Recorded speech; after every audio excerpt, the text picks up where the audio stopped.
जयकारा बोल मेरे श्री गुरु महाराज की जय। बोलो साचे दरबार की जय। बोलो श्री आनंदपुर वासी भगवान की जय। कुल्लू हिमाचल प्रदेश। प्रेम मूर्ति करुणाधन श्री सद्गुरु दाता दयाल जी श्री पंचम पातशाही जी महाराज ने हिमाचल प्रदेश की धरती को पावन बनाने तथा गुरुमुख प्रेमियों के भाग्य जगाने एवं जन साधारण जिज्ञासुओं को मानव जन्म का लक्ष्य दर्शाने के लिए कुल्लू जाने का प्रोग्राम बनाया। वहाँ पर केवल महात्मा परम दयानंद जी का अखाड़ा बाजार में एक आश्रम था। कुछ प्रेमी परिवार श्री आनंदपुर दरबार से जुड़े हुए थे। वहाँ महात्मा जन बाइयां सत्संग के लिए जाया करते थे। महाप्रभु जी ने अपने तथा निजी सेवकों के रहने की सुव्यवस्था तथा संगतों के सत्संग के स्थान के लिए सुचारू प्रबंध करवाने के लिए महात्मा अमर आत्मानंद जी को कुल्लू भेजा। महात्मा जी ने वहां जाकर कुछ प्रमुख भक्तों के साथ मिलकर स्थान ढूंढना आरंभ किया। बहुत ढूंढने पर भी कोई उपयुक्त स्थान ना मिल सका। पुनः विदित हुआ कि यहाँ पर एक रिटायर्ड कर्नल ने 3 मंजिल नए होटल का निर्माण किया है, जो अभी खाली पड़ा है, क्योंकि होटल का कार्य अभी आरंभ नहीं हुआ था। महात्मा जी उसके पास गए। पहले तो उसने नवनिर्मित इस स्थान को देने के लिए आनाकानी की, परंतु महात्मा जी ने उसे बतलाया कि हमारे गुरुदेव यहाँ पधार रहे हैं और वे केवल 3-4 दिन के लिए ही कृपा फरमाएंगे। उसके पश्चात तुरंत ही हम इस स्थान को खाली कर देंगे। वह प्रेमी तो था नहीं, अतः सोचने लगा कि कोई प्रतिष्ठित सामान्य पुरुष होंगे जिनके लिए ये आग्रह कर रहे हैं। पुनः कुछ विचार कर उसने कहा कि मेरी एक शर्त है कि यहाँ पर आप कोई भी सजावट आदि नहीं करेंगे और ना ही दीवारों पर कोई कील लगाएंगे। महात्मा जी ने भक्तों के साथ परामर्श कर उस होटल को ले लिया और वहाँ पर श्री गुरु महाराज जी के श्री दर्शनों व आराम के लिए पलंग आदि का सब प्रबंध कर दिया। संगतों के आवास स्थान पर लंगर की भी सारी सुव्यवस्था उसी होटल में कर दी। 11 मई सन 1991 को आप निजी सेवकों द्वारा सहित बंबई से भुतर हिमाचल प्रदेश एयरपोर्ट पर पहुंचे। प्रेमी भक्तों ने गुलदस्ते हार भेंट किए। कुल्लू निवासी प्रेमी भक्तों ने अपने प्रेम का अद्भुत स्वरूप प्रस्तुत किया। पहाड़ी बालाएं पहाड़ी वेशभूषा में खुशियों में मंगल अभिनंदन गाती हुई नृत्य करने लगी।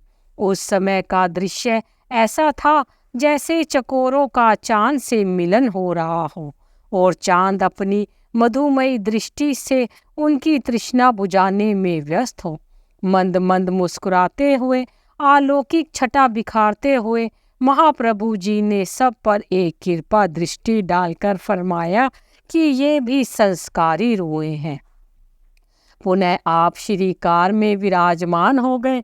आगे आगे श्री सद्गुरुदेव जी की महाराज की कार और पीछे प्रेमी भक्तों की कार होटल तक पहुंच गई। आप अंदर जाकर विराजमान हो गए। श्री सद्गुरुदेव जी महाराज के श्री दर्शन के लिए कुछ एक प्रेमी परिवार तथा बाई परम पुनीतानंद जी के सुंदर नगर से कुछ भक्त यहाँ पहुँचे हुए थे। अभी कई संगतें यहाँ पर साय समय तक पहुँचने के लिए तैयार हो रही थी कि एकदम पूर्व प्रधानमंत्री राजीव गांधी के निधन का समाचार प्रसारित हो गया। चक्का जाम हो जाने के कारण संगतों को होटल में पहुँचने तक असुविधा हो गई, जिससे सब प्रेमी यहाँ ना पहुँच सके।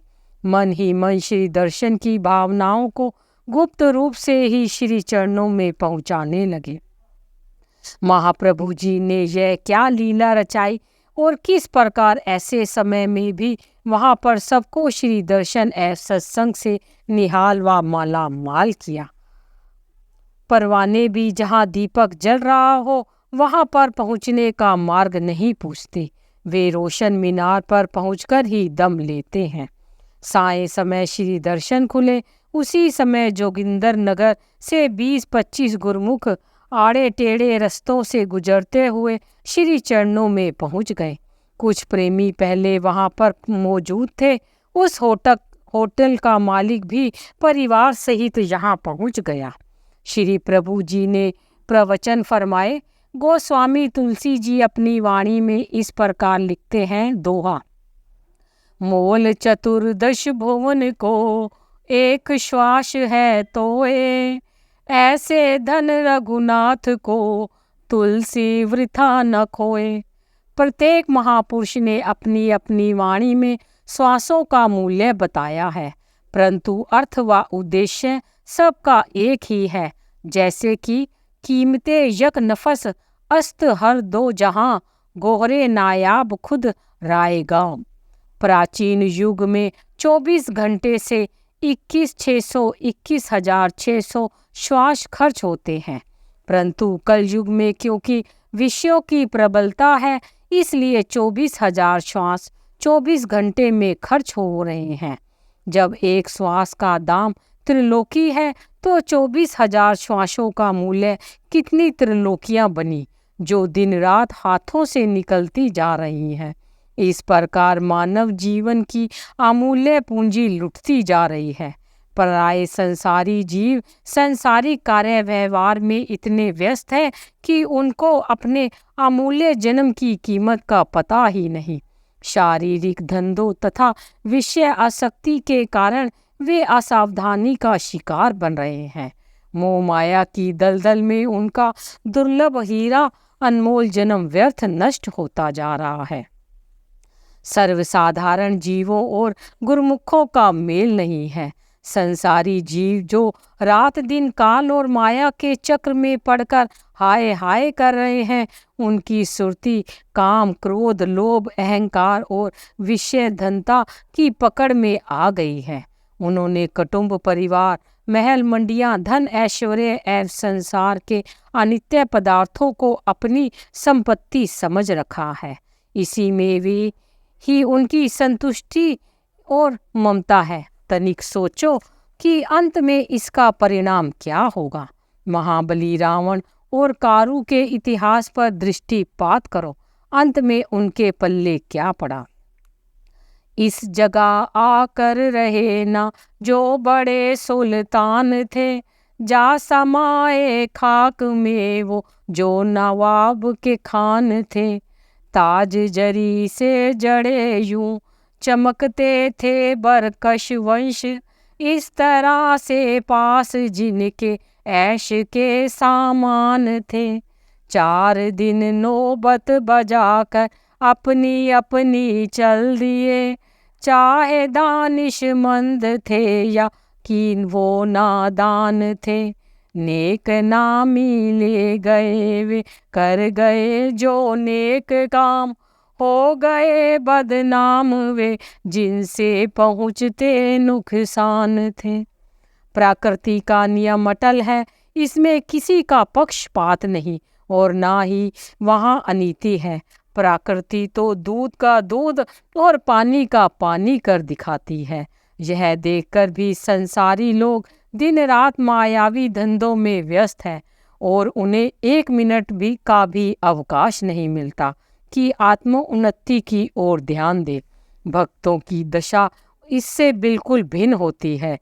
उनके लिए तो दिन और रात दोनों ही कमाई करने के लिए एक दूसरे से बढ़कर उपकरण है, क्योंकि केवल शरीर को गौण रखकर वे इसके निमित्त आसक्त ना होकर मात्र निर्वाह हेतु ही इसे समय देते हैं।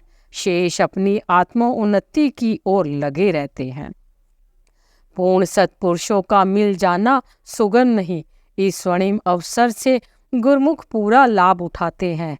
मायाधारी संसारी गुरु भक्ति के नियमों के प्राणायाम नहीं होते। जो गुरुमुख सद्गुरु की मौज और आज्ञा में चलते हैं, उनको जो आत्मिक ज्ञान के लाभ की प्राप्ति होती है वह असीमित है।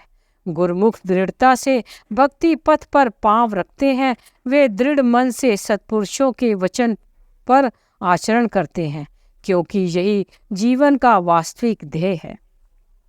वहां बैठे सभी प्रेमी जन के हृदय में महापुरुषों की कल्याणकारी अमृतवाणी सुनकर ज्ञान दीपक जगमगा उठे।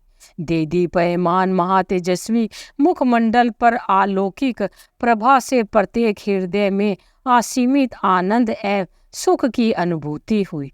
श्री प्रभु जी की समीपता और रूहानी लाभ को पाकर सब आभार प्रकट करने लगे। किसी ने विनय की, प्रभु अनेक जन्मों के पुण्य संस्कारों की प्रतीक्षा के पश्चात भी श्री चरणों की इतनी समीपता नहीं मिल सकती जितनी आज आपने हमें प्रदान की है। किसी ने विनय की, प्रभु दर्शन की लालसा आत्मा की पिपासा बनकर व्याकुल रहती है। आपने अपनी असीम कृपा करते हुए एक ही दृष्टि में उसे पूर्ण कर दिया। प्रेमी गुरुमुखों के इन भक्ति प्रेम के उद्गारों को सुनकर मुस्कुराते हुए फरमाया, यह सब आपकी दृढ़ आस्था और प्रेमा भक्ति का ही फल है।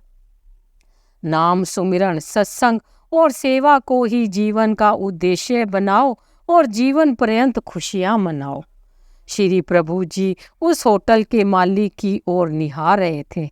उसके अंतर में भी नव चेतना का ऐसा संचार हुआ कि जैसे उसने प्रत्यक्ष परमात्मा के श्री दर्शन कर लिए हों। वह कभी आंखें बंद करके अंतर मन में झांकता, कभी मस्तक पर देखता और कभी आंखें खोलकर सम्मुख विराजमान उस दिव्य ज्योति महाप्रभु जी के श्री दर्शन करता। आत्म जागृति उसे श्री दर्शन एवं सत्संग में प्राप्त हो चुकी थी। उसने श्री चरणों में आकर विनय की, प्रभु मेरी भूल को क्षमा करो। मैंने तो समझा था कि किसी प्रतिष्ठित सम्माननीय व्यक्ति के लिए मुझे जगह मांग रहे हैं।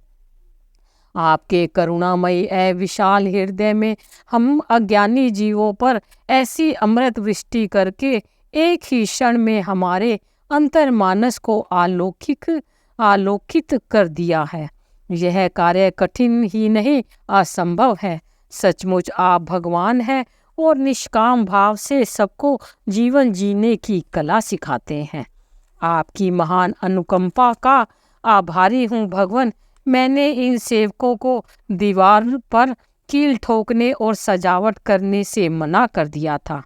अब ऐसे दिव्य नज़ारे को पाकर दिल चाहता है कि मैं अपने हाथों से अच्छी तरह से सजावट करूं। उसकी विनय पर महाप्रभु जी ने परिवार को नाम दीक्षा दी और उस होटल का नाम निज मुख से शांति कुंज फरमाया। श्री सद्गुरुदेव जी महाराज 22 मई को प्रातः समय महात्मा परम दयानंद जी के आश्रम पर पधारे। वहां पर मनाली के 2 भक्त और भतुर के दूर व नजदीक के गुरुमुख प्रेमी आए हुए थे। ऊबड़ खाबड़ पत्थरों पर रेत बिछाकर महात्मा जी ने उसे समतल करवाया हुआ था और सीढ़ियों की ऊंचाई 1 फुट से भी अधिक थी। 15 सीढ़ियां चढ़ने के पश्चात पहली मंजिल पर शांति भवन बना हुआ था।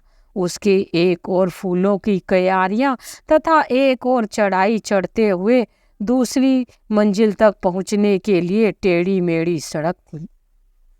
वहां पर श्री परमहंस अद्वैत मंदिर और साथ में 2 कमरे बने हुए थे। इसकी ऊंचाई में फूलों की क्यारियों के ऊपर की ओर सेबों के पेड़ लगे हुए थे। इससे ऊपर काफी ऊंचाई पर तीसरी मंजिल पर केवल एक ही कमरा बना हुआ था। एक भक्त जी ने उस आश्रम की फोटो दिखाते हुए नतमस्तक हो विनय की, महाराज इस स्थान पर ऊपर चढ़ना बहुत मुश्किल होगा, आप यहीं से ही आशीर्वाद देकर हमें कृतार्थ करें।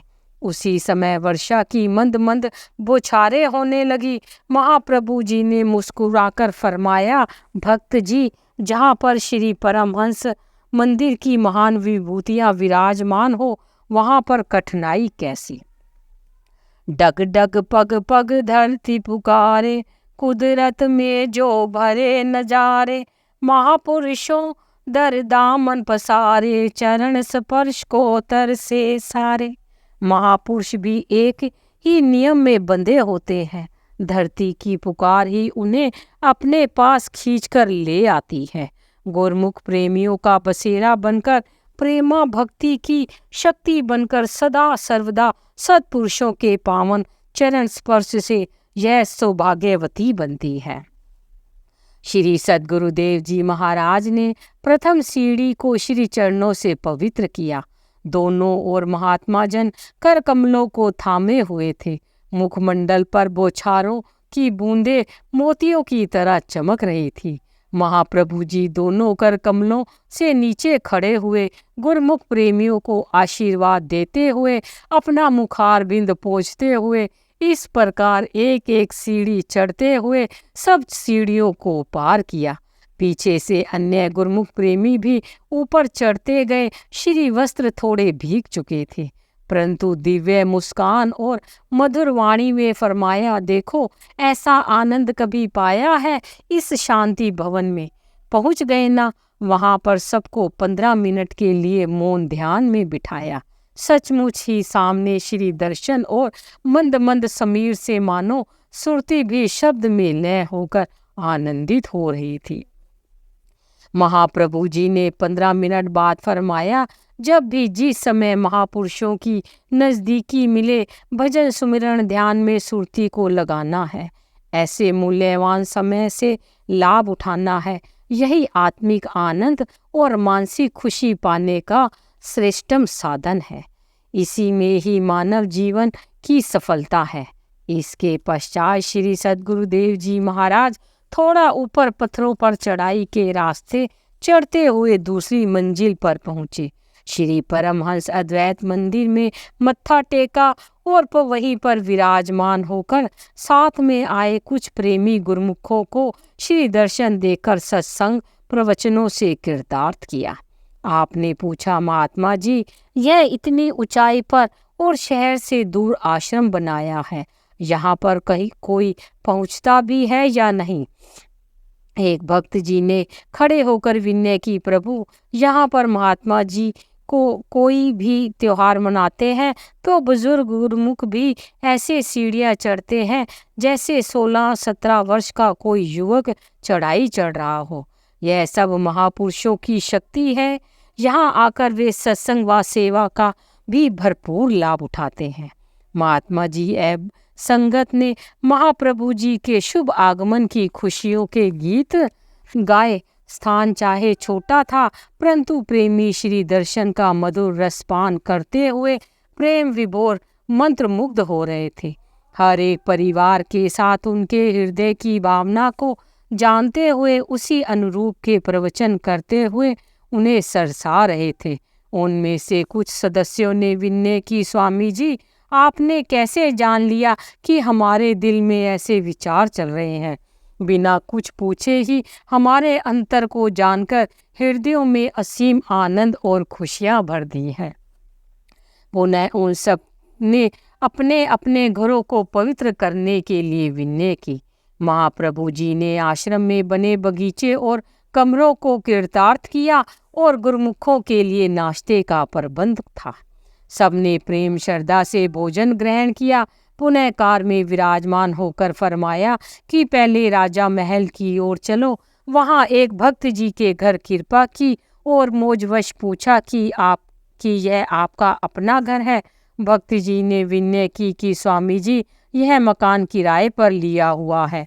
महाप्रभु जी ने उसी समय फरमाया कि अपना घर बड़ा बनाना। उन प्रेमियों की इतनी हैसियत भी ना थी, परंतु श्री वचनानुसार कुछ समय पाकर उनका बहुत बड़ा मकान बन गया। महाप्रभु जी ने सब भक्तों के घरों में कृपा की। अपने प्यारे प्रभु जी को अपने घर में विराजमान हुआ देखकर भक्तों की हैरानी और खुशी की कोई सीमा ना रही। प्रेम मगन होकर श्री गुरु महाराज जी का आभार प्रकट करने लगे, जिनकी एक विनय पर ही त्रिलोकीनाथ ने उनके घरों को पवित्र कर दिया था। कुल्लू वाले सभी प्रेमियों को भक्ति सुधा रसपान करवाकर आपने मनाली की ओर प्रस्थान किया। वहां पर 5-7 प्रेमी परिवार श्री दर्शन के लिए आए। मनाली में कई स्थानों को कृतार्थ करते हुए वापस कुल्लू लौट आए।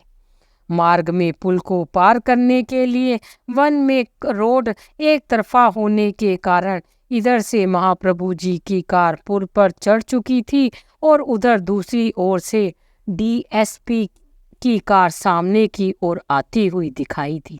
दोनों ने ही अपनी अपनी कारें उसी स्थान पर रोक ली। महाप्रभु तो नम्रता के प्रतीक होते हैं, अतः उन्होंने भक्त पवन जी ड्राइवर को कार पीछे की ओर ले जाने के लिए फरमाया। उसने विनय की, स्वामी जी मेरी कार में तो स्वयं त्रिलोकी के मालिक विराजमान है, इसलिए मैं कार पीछे नहीं करूँगा। उसके मन में यह भाव था कि मेरे प्रभु तो कुल मालिक हैं और सामने से आने वाली कार में बैठे हुए डीएसपी का दर्जा तो बहुत छोटा है। इतने में ही उस डीएसपी को ऐसा प्रतीत हुआ कि सामने खड़ी हुई कार कोई प्रतिभाशाली तेजस्वी महापुरुष विराजमान है। उन्हें उसी समय आत्म जागृति में एक अलौकिक स्वरूप का आभास हुआ। वे कार से नीचे उतरे और दूर से ही दोनों हाथ जोड़कर कार में बैठ गए और अपने ड्राइवर को कार पीछे ले जाने का आदेश दिया। महाप्रभु जी पुल पार करते हुए उस कार के पास धीरे धीरे उसे आशीर्वाद देते हुए आगे बढ़ गए। महात्मा आत्म हीरानंद जी ने विनय की, प्रभु सुंदर नगर के आश्रम पर कृपा करे। श्री वचन हुए, यहाँ देखो ऊंची ऊंची पहाड़ियाँ, कल कल करती नदियाँ तथा बाग बगीचे सब प्राकृतिक सुंदरता लिए हुए हैं। यही इनमें ही सुंदर नगर के दर्शन कर लो। इस प्रकार सबको कृतार्थ करते हुए श्री प्रभु जी बुतर एयरपोर्ट पर पधारे। वहां से विमान में विराजमान होकर बंबई से होते हुए श्री प्रयाग धाम की धरती को पवित्र किया। बोलो जयकारा, बोल मेरे श्री गुरु महाराज की जय।